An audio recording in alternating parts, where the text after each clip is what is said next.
Hi everyone, let's talk about Unearth, and I really enjoy this game. It's really good. So it's a dice allocation game. We've played a few of those before, but I really like that. They've all got to have some mitigation in rather than it being just a random mess.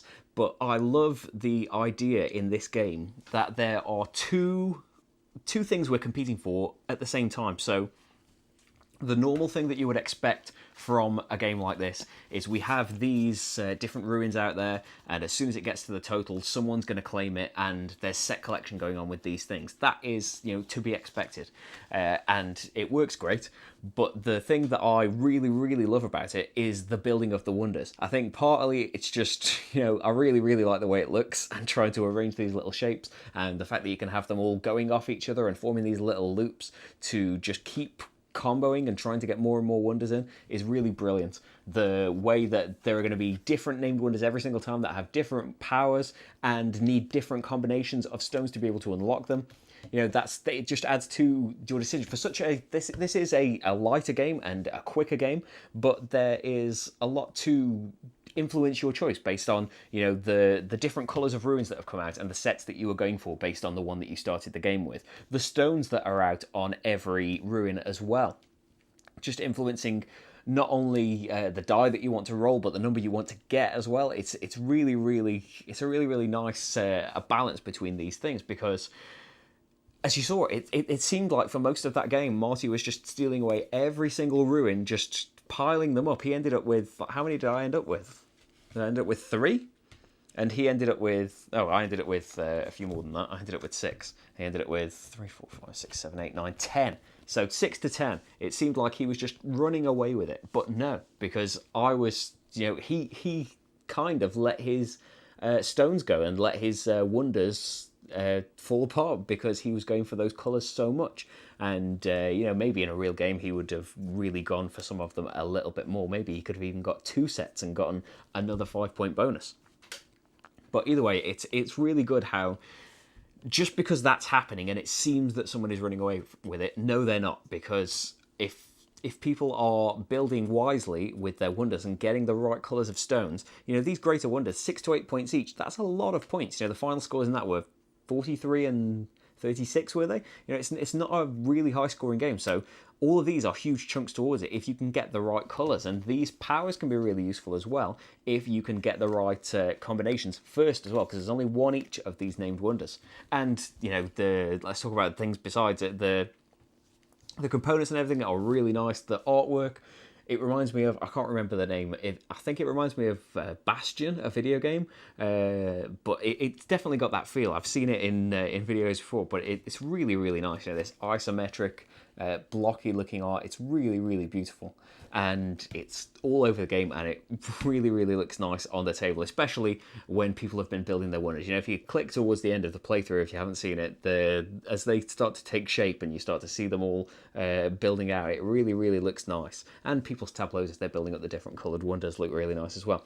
So yeah, it's I thought before, when I just read about the game, I thought that the idea you've got these dice, that's cool. The idea you've got all these different sided dice, that's cool. But the idea that you pick one and say where it's going before you know what number it is, I thought that, why would I want that? That's just going to be based on luck. But no, because there is that, divide between, what's always great in a dice game where it's not just highest numbers. The low numbers in this have a real use to them, to the point where the numbers, 1, 2, and 3 will get you a stone. Highest number will claim you the card, and that's it as well. It's not just highest total, it's just highest number. So it leads to the things where people can just steal it away, and that does add luck to it, but in the main, you are happy with a lot of the things that you roll in it, because even if you don't manage to grab that ruin card, you can take a stone, and even if it's not the stone you want, maybe there's no stones left and you manage to take one from the bag and it's just the colour that you need to complete a wonder, or you can start building off somewhere else and start making a different push for a different wonder. It's really great how it all comes together.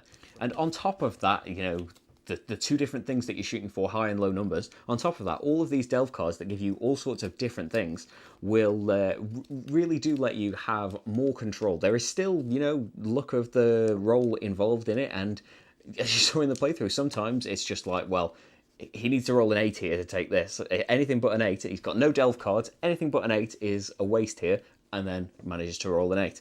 And that can happen. It's still a dice game. You're never going to mitigate all of the luck out of it. It wouldn't be a dice game. But yeah, you've got more power than you may usually have. There is a bit of a mean streak you can play it with as well. I think it's very easily taken out. That there's not that many of these delve cards that do it, but there's definitely, if you are looking for that in a game, or you are fine with that in a game, there are a lot of cards that you might have seen where these things don't necessarily affect your dice. They, one of them is, pick a number and then reroll all the dice with that number on it.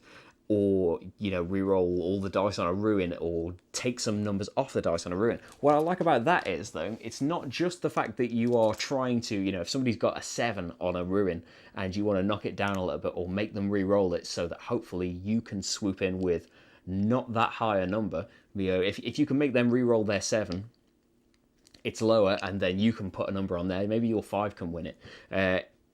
You've always got the risk, though, by making somebody do that, you have always got the risk of giving them more stones as well. Because maybe they'll roll a high number anyway, and they're still going to keep control of that ruin. But maybe you're going to make them re-roll a load of dice, and they're going to roll low numbers and get a load of stones. So what that you've got that ruin? Now they've got a load of stones, and they're going to get a ton of points from the wonders they managed to make from all of the the groundwork that they've given them. So yeah, I think it's really, really good. Downsides, it's just, if the luck of the dice and those Hail Mary moments when someone just manages to swoop in and take something that all probability says that it shouldn't, there is always that in it. But as I said, I think the mitigation and the system of having those two different things we're competing for at the same time that are both as interesting as each other, I think that really, really, balances all of that out to the point where it wasn't an issue for me at all. And I think it's a really great game. And if you are interested in dice games, then I think it's definitely worth checking out. But as always, check the playthrough and make your own mind up. So I think that's Unearth. Thanks for watching, everyone, and I'll see you for the next game. Bye.